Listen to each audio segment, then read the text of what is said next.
안녕하세요. 제가 그리 오래 산 인생이라고는 말할 수 없지만 참 별일을 겪게 되었습니다.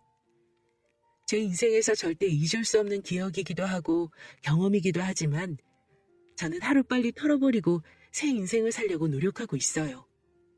저는 공부를 꽤 열심히 했어요. 고등학교 때부터 목표가 뚜렷했기 때문에 공무원이라는 목표 하나만 놓고 진짜 열심히 공부를 했거든요. 어릴 때부터 경제교육을 잘 시켜주신 부모님 덕분에 경제관념도 또래 친구들보다는 구체적으로 세워져 있었고 낭비벽 없이 저만의 기준을 잘 세워 살아오고 있었습니다. 그만큼 똑부러지고 똑똑한 맛에 산 저였기 때문에 어디 가서든 칭찬도 많이 받고 살았어요. 물론 공부를 열심히 했다고 해서 원하던 목표에 한 번에 도달한 건 아니었습니다. 몇 번의 실패 끝에 저는 원하던 공무원 시험에 무려 6년이 걸려 7급 공무원 시험에 합격할 수 있었습니다. 하지만 초봉 월급은 200만 원 초반대더군요. 그래도 저는 시청에서 근무를 하고 있었고 나름 안정적인 직업을 가지고 있었기 때문에 주변에서 괜찮은 소개팅 자리도 많이 들어오는 편이었죠. 물론 학생 때부터 간간히 연애를 하기는 했지만 결혼에 대한 생각은 없었어요. 뭔가 제가 더 제 인생을 놓고 봤을 때 성공을 했다 싶을 때쯤 결혼을 하고 싶었거든요. 근데 그 시기가 찾아왔고 저는 나름 시청 공무원 생활에 만족을 하고 있을 때쯤 소개팅 자리가 들어와 수락을 했습니다. 상대방은 법원에서 9급 공무원으로 일하고 있는 사람이었어요. 근데 나이가 좀 많아서 처음에는 고민을 했어요. 우리가 처음 소개팅 자리에서 만날 당시 저는 33살이었고 남자 쪽은 41살이었습니다. 그래도 40살을 넘긴 사람과는 그때 별로 만나고 싶지 않았는데 같은 공무원이라 공감대를 많이 가질 수 있을 것 같기도 했고 또 나와는 다른 분야였기 때문에 호기심이 생겨 나간 것도 있었어요. 그리고 거기에서 생각했던 것보다 다 괜찮은 사람이라는 것을 느끼게 되어 연애까지 하게 되었습니다. 그렇게 연애를 시작하고 1년 반 정도 지났을 때 결혼을 약속하게 되었습니다. 일단 남자 쪽에서 나이가 많이 찼기 때문에 결혼을 서두르려고 하는 게 컸어요. 저는 솔직히 급한 건 없었습니다. 근데 하도 결혼을 하자고 해서 좀 끌려간 것도 있었어요. 게다가 맨날 하는 소리라곤 저를 사랑해서 결혼하자는 말 대신 늘 자신의 나이를 강조하며 남편 집에서 빨리 서두르라고 해서 그런다고 절 보채기 시작했습니다. 그래서 저는 서운하면서도 또 우리 부모님을 생각하면 남자친구의 부모님도 생각을 안 할 수가 없어 약한 마음에 결혼을 해야겠다고 결정하게 된 것도 있었죠. 늘 남자친구의 프로포즈는 이런 식이었습니다. 지민아, 우리 부모님이 너 되게 보고 싶어 하셔. 오빠가 나이가 좀 있잖아. 부모님도 하루하루 늙어가시는 게 보기 안 좋아. 이제 그만 우리 결혼하자. 우리 언제까지 이렇게 연애만 해야 돼? 나도 이제 나이가 있는데. 우리 앞으로 미래도 생각해야 하고 애도 낳아야 하는데 너도 젊은 나이 아니잖아. 결혼하자, 지민아. 저는 솔직히 이 사람과의 결혼에 대한 확신이 잘 서지 않았었기 때문에 항상 결혼을 하자는 이야기가 나올 때마다 회피했었어요. 근데 포기를 모르는 이 남자는 끊임없이 저에게 결혼을 말했고 이 정도 끈기면 나를 정말 놓치고 싶지 않은가 보다 싶어 결혼을 수락했습니다. 그래서 저희는 본격적으로 결혼 준비에 들어가게 되었어요. 이때부터는 얼마나 기다려왔던 결혼인지 남자 쪽에서 엄청나게 서두르기 시작했어요. 일단 저희는 결혼을 결정하자마자 양가 부모님부터 만났습니다. 근데 저는 이때부터 뭔가 이건 아니다 싶은 것을 느끼기 시작했어요. 우선 제가 남자친구 쪽에 인사를 하러 갔을 때부터 뭔가 꺼림칙한 기분을 느껴야만 했어요. 어머니, 아버님, 안녕하세요. 김지민이라고 합니다. 늦게 인사드려서 죄송합니다. 그러게, 얼마나 기다렸는데. 우리 아들한테 얘기 듣고 얼마나 대단한 아가씨라 결혼을 미루나 싶었어. 죄송합니다. 어머니, 결혼 문제는 신중해지다 보니까 좀 고민을 많이 했어요. 그래도 저희 이제 결혼하기로 마음먹었으니까 잘 살아보겠습니다. 그래야지. 누구랑 결혼하는 건데. 잘 살아야 하고 말고. 우리 아들이 참 괜찮아. 땡 잡은 거야. 저는 대화를 통해서 뭔가 무시를 당하는 기분을 떨칠 수가 없었어요. 조곤조곤 대화를 이어가기는 했지만 어머니의 은연중의 말투 안에는 본인의 아들에 대한 남다른 애정이 가득 들어가 있었습니다. 하지만 그렇다고 해서 대놓고 뭔가 저를 무시하지는 않으셨기 때문에 살짝 기분이 이상하기만 할 뿐 이렇다 할 내색을 할 수는 없었습니다. 근데 그 뒤로는 점점 대놓고 드러내는 어머니의 무시 어린 말투에 저는 점점 기분이 나빠지고 있었어요. 왜 그렇게 결혼 준비에 참견을 많이 하시는지 하나하나 다 따라다니면서 훈수질을 그렇게 하더라고요.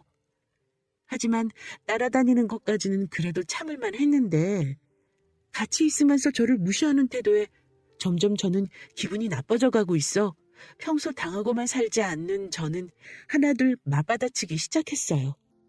결혼 전에도 이렇게 무시와 참견질을 하시는데 결혼 후에는 얼마나 더 심할까 싶어서 저는 밀리지 않기 위해 하나둘 맞대응을 하기 시작했어요. 일단 어머니는 기본적으로 본인 아들이 최고인 분이셨습니다. 법원 공무원이 무슨 벼슬이라도 되는 듯이 굴면서 시청 공무원인 저를 깎아내리고 무시하는 걸 밥 먹듯이 하셨죠. 근데 얘, 너는 왜 그렇게 맨날 바쁘다니? 시청에서 하는 일이 뭐가 바쁘다고 그렇게 약속 시간을 못 맞춰? 우리 아들은 법 공부까지 하고 법 다루면서 일하는데도 딱딱 시간 맞춰 오는구만. 어머니, 시청에서도 할 일이 얼마나 많은데요. 그나마도 저 결혼 준비한다고 많이 양보해 주셔서 일찍 오는 거예요. 그리고 솔직히 말해서 저보다는 중현 씨가 더 많이 늦잖아요. 예, 그래도 남자가 바쁘면 이해를 해야지. 그래야 너 먹여 살리는 건데. 너는 그래봤자 시청 공무원이 뭐가 그렇게 할 말이 많니? 뭐니 해도 법 공부가 제일 어려운 법이야. 그런 사람이 결혼을 해준다고 하면 넙죽 와서 알아서 준비를 해도 모자랄 판에. 솔직히 말해서 법원도 일이 만만치 않게 많아 남편이 될 사람도 시간 못 맞춰 오는 일이 많았는데도 어머니는 늘 저한테만 뭐라고 하셨어요. 저도 처음 한두 번은 참았지만 그 이후부터는 참기가 어려웠어요. 그리고 혼수를 준비할 때도 남자친구는 한창 바쁠 때 준비를 하던 시기라 야근을 밥 먹듯이 하던 시즌이 있었고 저 역시도 시간 내기가 어려웠지만 혼수들을 하나하나 장만해야 했기 때문에 시어머니 될 분과 함께 거의 매일 만나며 돌아다녔어요. 저희 친정엄마도 도와주시길 원했지만 저희 부모님은 식당을 운영하고 계셨기 때문에 시간 내는 게 쉽지 않았습니다. 그래서 가정주부인 시어머니와 맨날 붙어 다닐 수밖에 없었던 거였어요. 한 번은 가전제품을 쭉 둘러보러 갔을 때의 일입니다.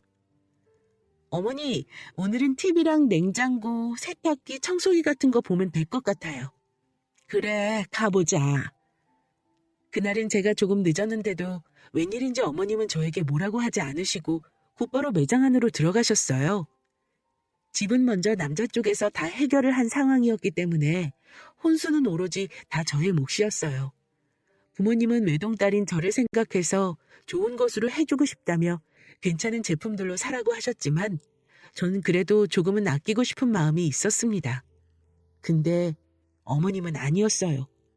봐도 꼭 좋은 것들로만 보셨죠.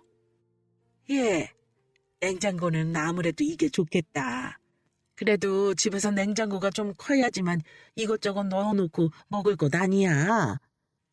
이거 좀 큰 것 같은데? 아니야. 부지런히 음식 만들어서 넣어놔. 애 배고픈 거 못 찾는 애니까 네가 알아서 챙겨놔야 밥 때 신경 안 쓰고 그때그때 먹는다. 냉장고를 고를 때도 어머니는 저보고 본인 아들 밥 챙기는 것만 생각해서 말씀하셨어요. 저는 거슬렸지만 일단은 넘어갔습니다. 문제는 김치 냉장고였어요. 예, 요즘이 이 김치 냉장고가 제일 최신에 나온 거라 좋다더라. 집이 넓어서 대용량으로는 들어가야 할 거야. 어머님, 근데 저희 둘이 사는데 김치 먹으면 얼마나 먹겠어요? 일단은 작은 거 사고 애기 낳으면서 식구 늘어나면 그때 더 좋은 걸로 사든지 할게요. 이미 냉장고도 큰 걸로 골랐잖아요. 어머? 무슨 소리야? 우리 아들이 김치를 얼마나 좋아하는데. 너도 만나서 매번 밥 같이 먹으니까 알 거 아니니. 얘는 김치 없으면 밥도 못 먹는 애야. 어머니는 이번에도 본인 애들 위주였습니다. 분명히 저희 집에 들어가기에는 터무니없이 용량이 큰데도 불구하고 어머니는 굳고 491리터짜리를 사야 한다고 고집을 피우셨어요. 그래도 이건 못 사요, 어머니. 집이 넓어도 들어갈 자리 없어요. 혼자서 무슨 1년 365일 밥 먹을 것도 아니고 김치가 그만큼 들어갈 것도 아니니까 이건 안 되겠어요. 죄송합니다. 야, 내가 집도 했으면 그에 맞는 물건들로 들여놔야 할 것 아냐? 명색이. 법 공무원인데 집에 집들이라도 들어와 봐라. 터무니없는 물건들 가져다 놓으면 뭐라고 생각하겠어, 사람들이. 적당한 거 잘 샀다고 생각하겠죠. 이건 안 돼요. 저 이것보다 더 작은 걸로 살게요. 대신에 몇 끼니마다 김치 안 떨어지게 잘 올려놓을 테니까 그건 걱정하지 마세요. 저의 고집에 어머니는 콧방귀를 뀌면서 다른 제품을 보러 가셨습니다. 저는 벌써부터 머리가 아픈 듯 했지만 일단은 김치냉장고 하나는 제 고집을 지킨 것에 대해서 만족했어요. 그 이후로도 몇 번의 마찰이 있었지만 적당히 제가 사야 할 것은 사고 거부할 것은 거부하면서 잘 마무리했습니다. 근데 지치지 않는 어머니의 무시근성은 거기에서 그치지 않고 점점 도를 넘어가고 있었습니다. 결혼 준비가 어느 정도 마무리되어 갈 때쯤이었어요. 결혼을 거의 한 달을 앞두고 있었을 때였어요. 예비 시아버지의 생신이 다가왔고 남자친구는 저를 가족 식사에 초대했어요. 그리고 그날 진짜 얼토당토 않는 말을 예비 시모에게 들었습니다. 한창 밥을 먹고 있을 때였어요. 고급 소고기집에서 나름 만족하며 밥을 먹고 있는데 대뜸 시어머니가 한마디를 건네셨습니다. 예, 니네 결혼하면 경제권은 남편한테 줘라. 명색이 박간이라는 사람인데 창피하게 아내한테 용돈 받아가면서 산다고 말할 수는 없잖니? 게다가 법 공부 안 해라 똑똑하게 관리 잘할 거야. 어머니, 그런 건 저희가 알아서 할게요. 저도 시청에서 돈 만지는 일 수도 없이 해요.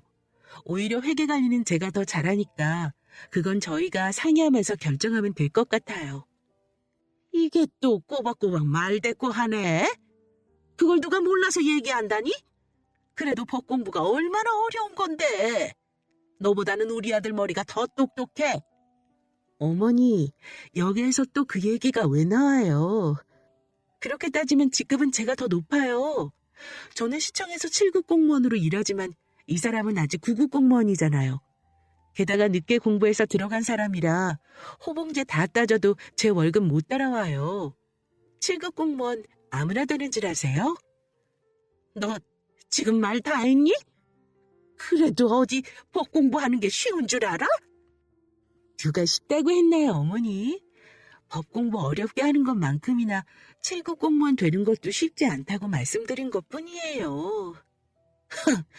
그래, 너 잘나서 좋겠다. 어머님은 제 말발에 이기지는 못하셨어요. 저도 어디 가서 말로는 지는 성격이 아니었기 때문에 이번에도 어머님의 무시에 호락호락하게 넘어가지 않았습니다. 하지만 거기에서 어머니의 만행은 그치지 않았어요. 진짜 최악까지 경험하고 나서 저는 특단의 조치를 취했어요. 살벌한 기싸움이 끝난 후에 식사 자리가 여차저차해서 끝났습니다. 언제나 시어머니와의 만남은 불편했지만 그날만큼은 저도 기분이 썩 좋지 않았어요.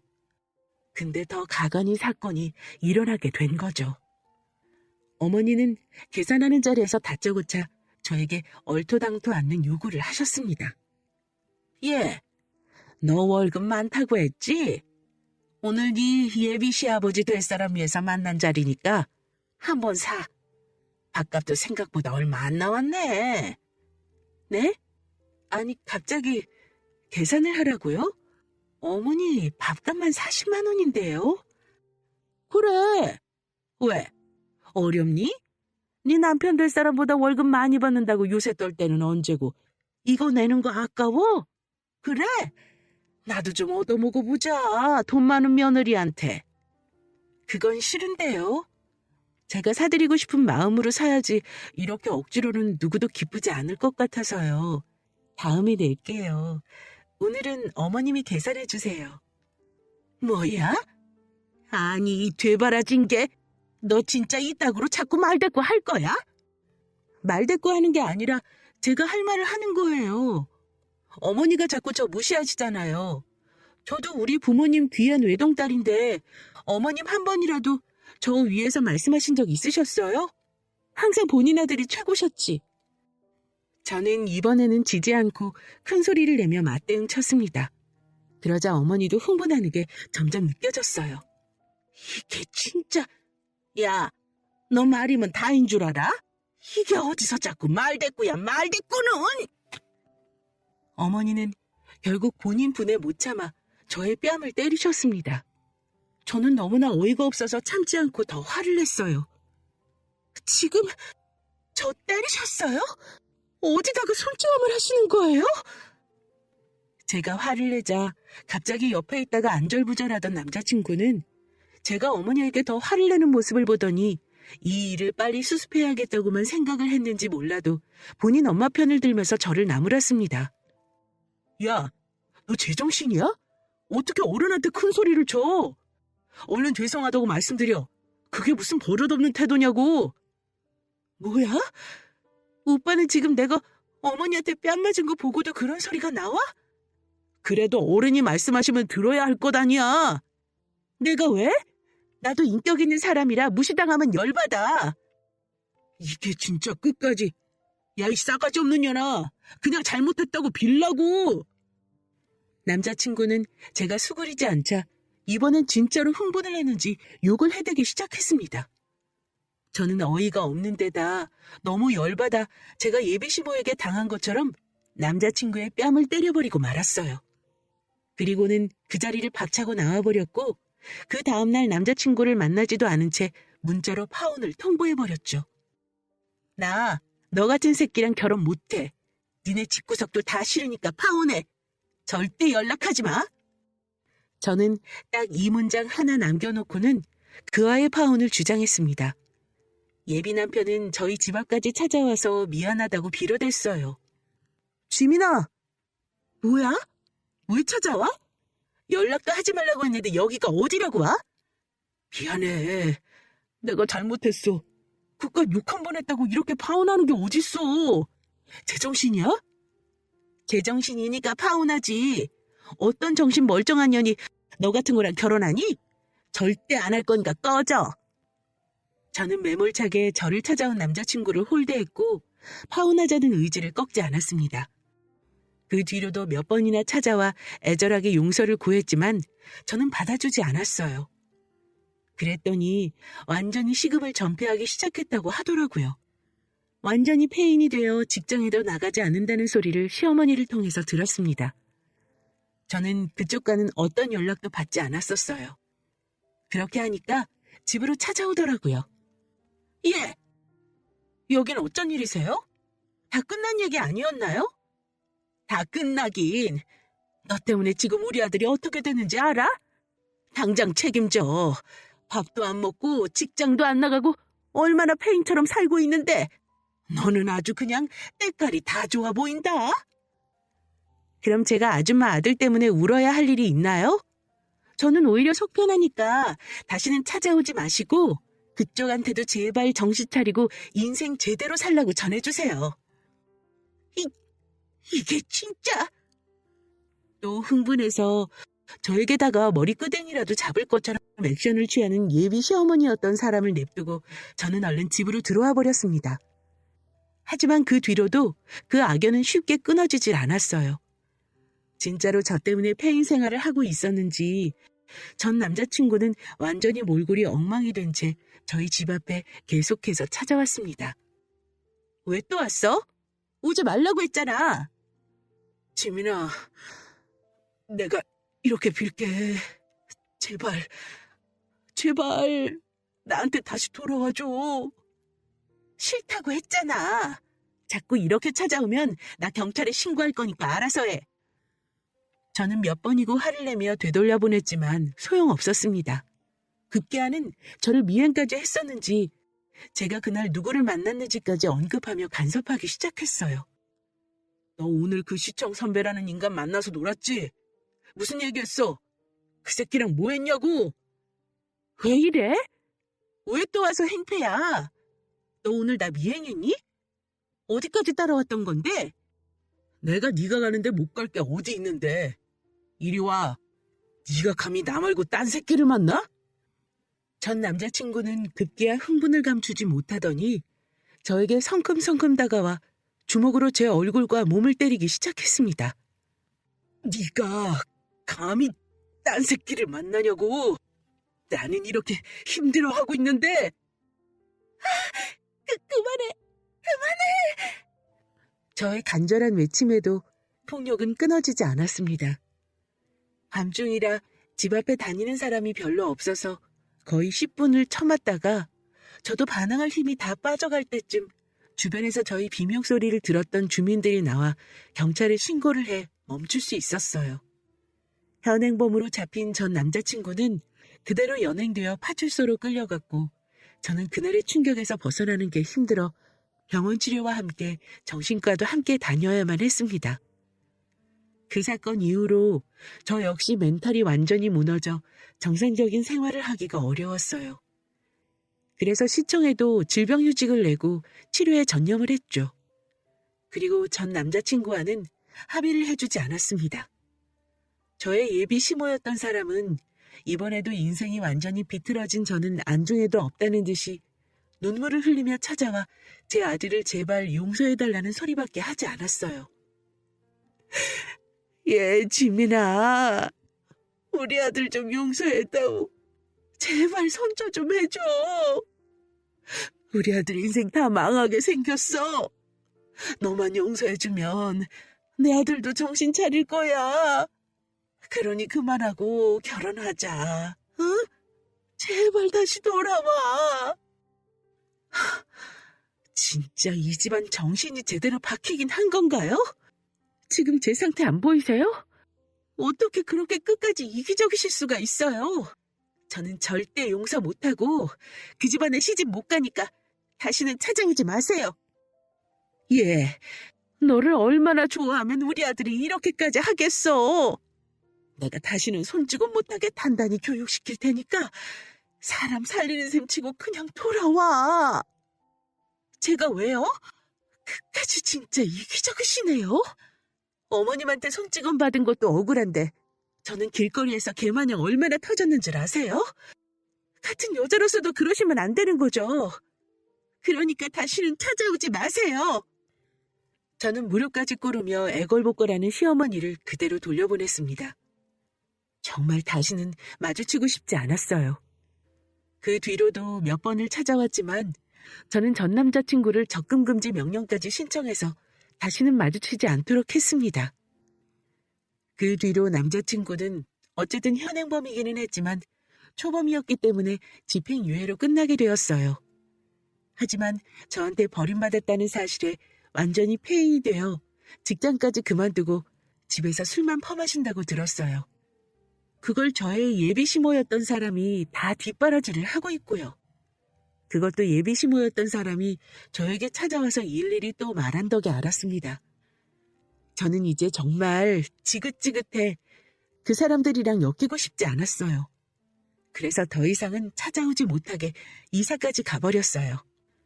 제 아들이 가장 대단하고 위대했던 예비 시모란 사람은 결국 폐인이 된 40 넘은 아들을 뒷바라지하며 지내고 있겠죠. 그 뒤로는 그들과 소식도 끊겨 지금은 어떻게 살고 있는지 모르겠습니다. 아마도 아직까지도 정신 못 차리고 살고 있을 거예요. 근데 이제는 더 상관하고 싶지도 않습니다. 그리고 이제는 많이 좋아졌습니다. 한동안은 만나는 사람들이 다 무서웠어요. 대인기피증까지 생겨 집 밖에 나가는 것도 두려워하던 저였는데 지금은 부모님도 많이 케어를 해주시고 치료도 받아서 많이 좋아졌습니다. 정상적인 생활도 나름 가능해져서 이제 복직할 생각으로 하루하루 준비만 하고 있어요. 저 정말 파혼 잘한 거겠죠? 그렇게 인간 취급도 못 받으면서 살 바에야 아예 혼자 사는 게 나을 것 같아요.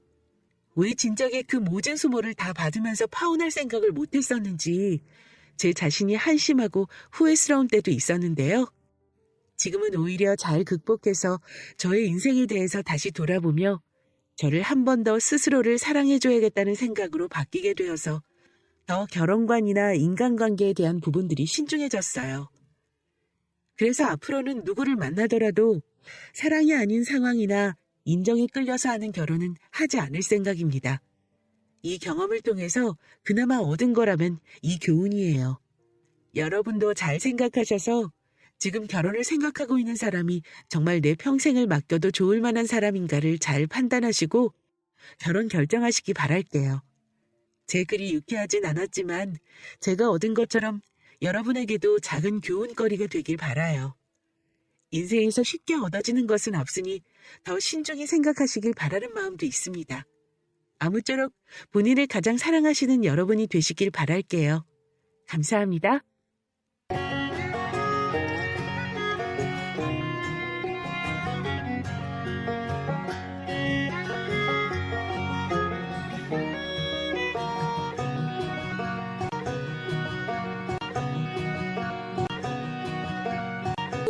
혼수를 준비할 때도 남자친구는 한창 바쁠 때 준비를 하던 시기라 야근을 밥 먹듯이 하던 시즌이 있었고 저 역시도 시간 내기가 어려웠지만 혼수들을 하나하나 장만해야 했기 때문에 시어머니 될 분과 함께 거의 매일 만나며 돌아다녔어요. 저희 친정엄마도 도와주시길 원했지만 저희 부모님은 식당을 운영하고 계셨기 때문에 시간 내는 게 쉽지 않았습니다. 그래서 가정주부인 시어머니와 맨날 붙어 다닐 수밖에 없었던 거였어요. 한 번은 가전제품을 쭉 둘러보러 갔을 때의 일입니다. 어머니, 오늘은 TV랑 냉장고, 세탁기, 청소기 같은 거 보면 될 것 같아요. 그래, 가보자. 그날은 제가 조금 늦었는데도 웬일인지 어머님은 저에게 뭐라고 하지 않으시고 곧바로 매장 안으로 들어가셨어요. 집은 먼저 남자 쪽에서 다 해결을 한 상황이었기 때문에 혼수는 오로지 다 저의 몫이었어요. 부모님은 외동딸인 저를 생각해서 좋은 것으로 해주고 싶다며 괜찮은 제품들로 사라고 하셨지만 저는 그래도 조금은 아끼고 싶은 마음이 있었습니다. 근데 어머님은 아니었어요. 봐도 꼭 좋은 것들로만 보셨죠. 예, 냉장고는 아무래도 이게 좋겠다. 그래도 집에서 냉장고가 좀 커야지만 이것저것 넣어놓고 먹을 것 아니야. 이거 좀 큰 것 같은데? 아니야. 부지런히 음식 만들어서 넣어놔. 애 배고픈 거 못 참는 애니까 네가 알아서 챙겨놔야 밥 때 신경 안 쓰고 그때그때 먹는다. 냉장고를 고를 때도 어머니는 저보고 본인 아들 밥 챙기는 것만 생각해서 말씀하셨어요. 저는 거슬렸지만 일단은 넘어갔습니다. 문제는 김치 냉장고였어요. 예, 요즘이 이 김치 냉장고가 제일 최신에 나온 거라 좋다더라. 집이 넓어서 대용량으로는 들어가야 할 거야. 어머님, 근데 저희 둘이 사는데 김치 먹으면 얼마나 먹겠어요? 일단은 작은 거 사고 애기 낳으면서 식구 늘어나면 그때 더 좋은 걸로 사든지 할게요. 이미 냉장고도 큰 걸로 골랐잖아요. 어머? 무슨 소리야? 우리 아들이 김치를 얼마나 좋아하는데. 너도 만나서 매번 밥 같이 먹으니까 알 거 아니니. 얘는 김치 없으면 밥도 못 먹는 애야. 어머니는 이번에도 본인 아들 위주였습니다. 분명히 저희 집에 들어가기에는 터무니없이 용량이 큰데도 불구하고 어머니는 굳고 491리터짜리를 사야 한다고 고집을 피우셨어요. 그래도 이건 못 사요, 어머니.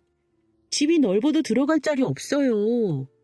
혼자서 무슨 1년 365일 밥 먹을 것도 아니고 김치가 그만큼 들어갈 것도 아니니까 이건 안 되겠어요. 죄송합니다. 야, 내가 집도 했으면 그에 맞는 물건들로 들여놔야 할 것 아냐? 명색이. 법 공무원인데 집에 집들이라도 들어와 봐라. 터무니없는 물건들 가져다 놓으면 뭐라고 생각하겠어, 사람들이.